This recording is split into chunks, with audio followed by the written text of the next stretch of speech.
The purpose of calling all of you here, क्या कारण है, मैंने आज आप सभी को किस लिए बुलाया है?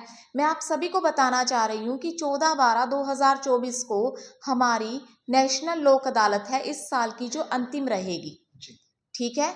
और उसमें सभी प्रकार के जो मैटर्स हैं उनको कोर्ट सुनवाई करेगी, उसमें हमारी बेंच बनेगी बाकायदा, और कोर्ट उन मैटर्स की सुनवाई करेगी जिसमें समझौता हो गया है, या जिसमें मान लीजिए जैसे 138 के मैटर्स हैं, उसमें दोनों पार्टी कॉम्प्रोमाइज करना चाह रही हैं, तो वो उससे पहले कोर्ट को अप्रोच कर सकती हैं कि हम इस मैटर को कॉम्प्रोमाइज करना चाह रहे हैं, हमारे इस मैटर को लोक अदालत में रखा जाए। ये मैंने आपको एक एग्जाम्पल बताया 138 का, जो एनआई एक्ट के केसेस होते हैं, नेगोशिएबल इंस्ट्रूमेंट की। विषय इसमें हमारा रहेगा राष्ट्रीय लोक अदालत, जो कि शेड्यूल्ड है 14/12/2024 के लिए, 14 दिसंबर 2024 के लिए। इसमें सभी प्रकार के जो भी मैटर्स हैं जो कोर्ट में पेंडिंग हैं, उन सभी में अगर कोई कॉम्प्रोमाइज होता है तो उसका आपको क्या बेनिफिट होगा, पार्टीज को क्या बेनिफिट होगा, ये बताने के लिए आज आपको बुलवाया गया है। उसमें पार्टीज का सबसे पहली बात, जो कोर्ट फीस वो लगाते हैं किसी भी दावे को डालते समय, वो रिफंड हो जाएगी अगर वो लोक अदालत में सेटल होता है केस। तो 14/12 को तो हमारी जो राष्ट्रीय लोक अदालत शेड्यूल है वो तो है ही, इसके अलावा हर दिन हमारी कोर्टों में प्री लोक अदालत भी चल रही है, जिसमें कोर्ट्स लोक अदालत में ही उन्हीं मुकदमों की सुनवाई कर रही हैं जिसमें पार्टीज आपस में समझौता करना चाह रही हैं या कर चुकी हैं। और प्री लोक अदालत में भी हम कोर्ट फी रिफंड कर रहे हैं, कोर्ट्स जो है वो ऑर्डर पास कर रही हैं कोर्ट फी रिफंड करने के। तो ये पार्टी को एक बहुत आप ये समझ लीजिए कि दोनों पार्टीज का इसमें फायदा रहता है। एक तो मैटर सॉर्ट आउट हो जाता है हमेशा के लिए, ठीक है, दूसरा उसकी कोर्ट फीस भी रिफंड हो रही है। इसमें सभी प्रकार के जो भी मामले कोर्टों में लंबित हैं वो सभी लिए जा सकते हैं। 138 एनआई एक्ट, आपराधिक मामले जो कि कंपाउंडेबल हैं वो भी लिए जा सकते हैं इसमें। एमवी एक्ट, जैसे कि आजकल चालान की जो फीस है वो बहुत ज्यादा हो गई है, जो मोटर व्हीकल के जो चालान है उनकी फीस ज्यादा है, तो वो वाले मामले भी इसमें लिए जा रहे हैं। इसके अलावा जो फैमिली कोर्ट के डिस्प्यूट हैं, कहने का अभिप्राय है कि सभी प्रकार के केसेस जो कोर्टों में लंबित हैं वो अब राष्ट्रीय लोक अदालत में पार्टीज के पास, एडवोकेट्स के पास एक बहुत अच्छी अपॉर्चुनिटी है कि वो उसको सेटल करा सके, ठीक है।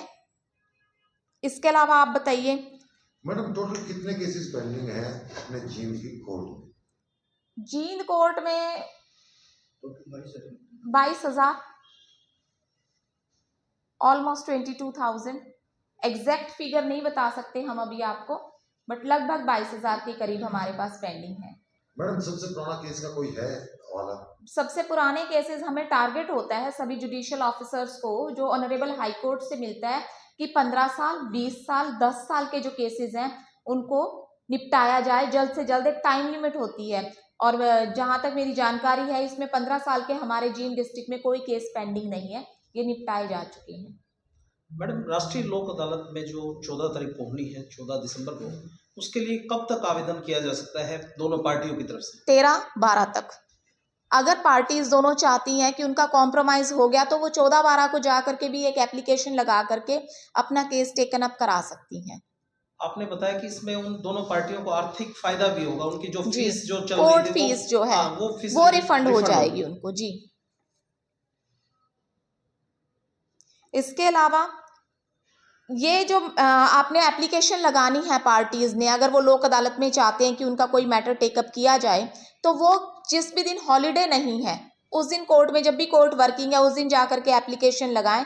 ये जानकारी भी हम इसलिए देना चाह रहे हैं कि ऐसा ना हो कि वो किसी भी दिन आ जाएं, तो जब कोर्ट बंद होगी तो ये पॉसिबल उस दिन नहीं होगा, ठीक है। इसके अलावा एक और चीज मैं आप लोगों की जानकारी में डालना चाह रही हूँ कि राष्ट्रीय विधिक सेवा प्राधिकरण का जो हेल्पलाइन नंबर है 15/100, जिस पर कोई भी जन जिसकी कोई कानूनी जो अपने सुविधा चाहता है, कानूनी कोई परामर्श चाहता है, वो इस टोल फ्री नंबर पर कॉल करके और कानूनी परामर्श ले सकता है।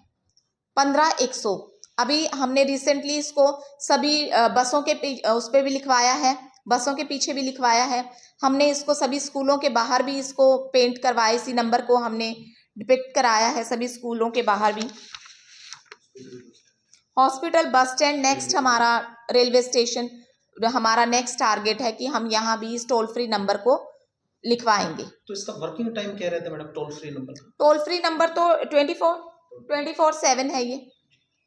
किसी भी वक्त जिस भी व्यक्ति को कानूनी परामर्श चाहिए तो वो इस हेल्पलाइन नंबर पर कॉल कर सकता है।